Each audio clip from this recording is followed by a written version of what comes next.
We didn't know that the president was going to increase the cabinet so substantially and give the ANC so much more than proportionally was their due. So you didn't know about the extension of cabinet? We didn't know about the size of the cabinet. The first time that you found out about it was when the rest of the country had heard of it. Yes. What we did know was which portfolios we were getting and which deputy ministers we were getting. That we did know. But for the rest, we didn't have any information. So did you know that, for instance, agriculture will be delinked from land reform? Because Johnston has... Obviously, yes. We knew about our portfolios and what they included. Yeah, but does that not mean that then infers that there would be an extension or expansion of cabinet? Agriculture used to be agriculture and land reform. Now it's just agriculture, and land reform has been delinked from that. So meaning that... You may infer that from one example. You may infer that from one example. But the bottom line is, let me just quickly kill this call. Sure. The bottom line is that we don't know how many they're going to be. And we don't know that they're going to be an expansion. You might have contraction of other departments and the fusion of other departments. You can't sit there and deduce from the structuring of one department that the cabinet is going to increase in size. Right. There we have it, family. What we are looking at here is an issue of the DA and how Ramaphosa has finally dealt with the issue of the cabinet.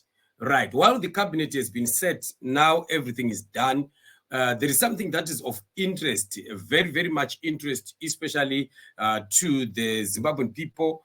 And all that we are saying is that while the ANC is managed to get quite some, very powerful of those ministries, there are others that are equally powerful that have also gone to the DA. But I want to focus today on the issue of the interest of the Zimbabwean people, because I know that, of course, people are very excited, especially about the home affairs issue.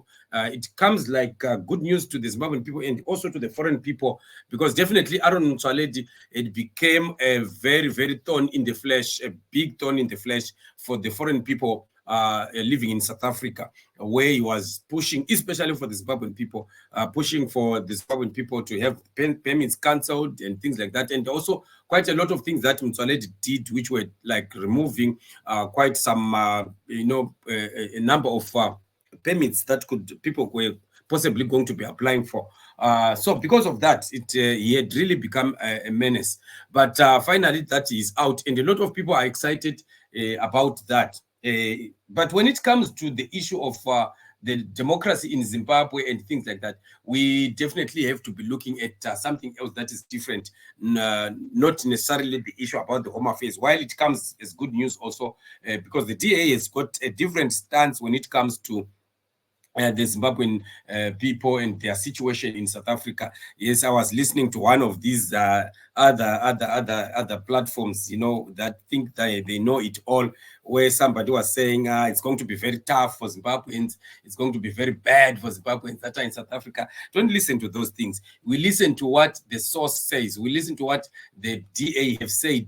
And the DA have categorically stated that they are going to be looking into the Zimbabwean people's issues and treat that one so fairly. And they actually said there's not going to be, just a bundling up of people and deporting people like that. It was never, they said they will never be doing that. They need to be looking at individual cases individually with its merits and treat it as it was, not that frightening message that is coming from that other prophet of doom of that other platform who was lying. I was listening to him in the morning saying Zimbabweans are going to be having a very tough time. It's going to be very bad. No, don't be listening to that. But anyway, that's not our story. Our story is that when it comes to the democracy, of course, foreign affairs looks like it has gone back to the ANC, but still you discover that the ANC are not going to be able to implement their support, their brotherhood support for ZANU-PF anymore, because now whatever that any ministry would do, they will have to come and have an agreed position before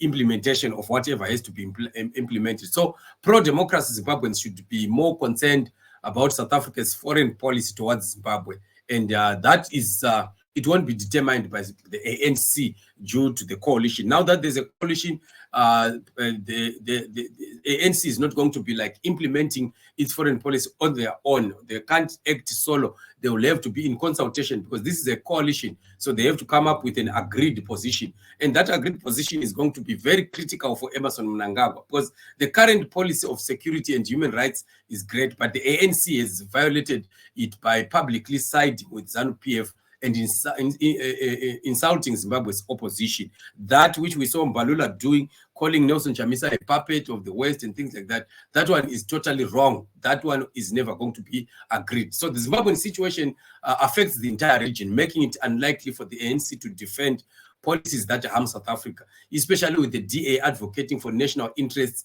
and an ethical foreign policy, which is not coupled with the lenses of a boys' club, as ANC and ZANU-PF were from the days of Mbeki. So Mbeki has been supporting ZANU-PF and stood with ZANU-PF. He served Mugabe during that very particular time where things were bad for ZANU-PF, and Mnangagwa, ZANU-PF was supposed to sink. Robert Mugabe was supposed to sink during that time, but they were saved because of the brotherhood of ANC. So we should be actually focusing more on the foreign policy. And this foreign policy automatically has drastically changed. They are not going to be standing as much as they were when they were just one political party. Now it's a coalition. It has to be an agreed position. So it wouldn't be politically prudent for the ANC to support the ZANU-PF regime's corrupt rule or entering into public fights with the or risking entering into public fights with the DA because of their position with regarding ZANU-PF.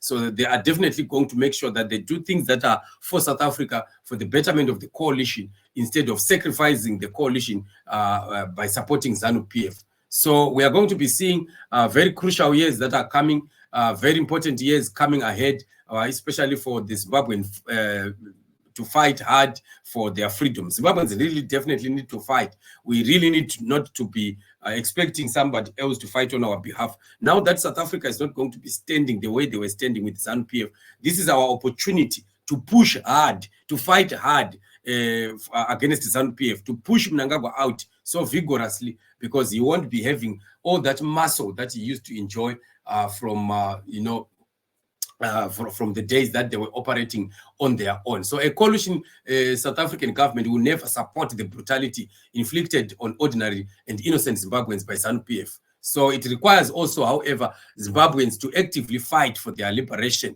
with South Africans providing our moral and regional support. That is very important. Regional support is needed, moral support is needed from South Africa, and that we are going to get through the coalition that has already happened in South Africa. It's going to be very, very interesting news that we are seeing happening, and we will continue to be standing for that, to make sure that this happens as according to the will of God for the liberation of Zimbabwe. So for somebody, for that other platform that was saying Zimbabwean people are going to be in a tight corner now that the DA has taken over home affairs and blah blah and blah blah, so that one is not going to be happening that way. Like I've said, that in fact it's going to be different. Things are not going to be happening like that. Things are going to be much better for the sake of the Zimbabwean people. So the coming in of the DA is actually going to be like more of a blessing in disguise for the Zimbabwean people, because they have a different approach to how they are going to be treating the situation of the foreign people, the issue of the permits, as well as the issue that is concerning how Zimbabweans are going to be staying in South Africa. So much so that the life could be much, much better for those that want to naturalize, and also those that may want to probably fix up the issues that have to do with their paperwork. That is going to be a very big advantage. So we are looking forward to see how it is going to play out. But the terrain already is different with the absence of Mtsoaledi. Remember, Mtsoaledi had many court cases that were pending where he was challenging the very existence of the Zimbabwean people, especially in South Africa. So maybe just to remind you of what is supposed to be happening, actually, we are coming back exactly to that video which I played in the past, which was indicating what the DA stands for when it comes to the Zimbabwean people. So hear it from the DA, don't hear it from that guy who is always misleading Zimbabwean people. What would you do with the foreign nationals that are undocumented and illegal in the country? Well, first of all, we believe that the Zimbabweans who have been allowed to stay here on the Z permit, I think it's called. There are 120,000. Yeah. They're not many. Yeah, they should be regularized. I mean, they've been here for a very, very long time. And they've added huge value to our economy, massive value to our economy. And because they had that Z permit, and you can't just take it away from them. So there we have it. This is what they are promising. This is what they are saying, which is very, very important. So let's continue to watch and see how far this is going to get to. But it seems like good news to me from the way that I am looking at it. So very interesting times that are coming ahead. Let's keep watching the space and see how far things are going to go. Otherwise, thank you so much, family, for joining me on this show. We will continue to be giving you updates, and don't go away.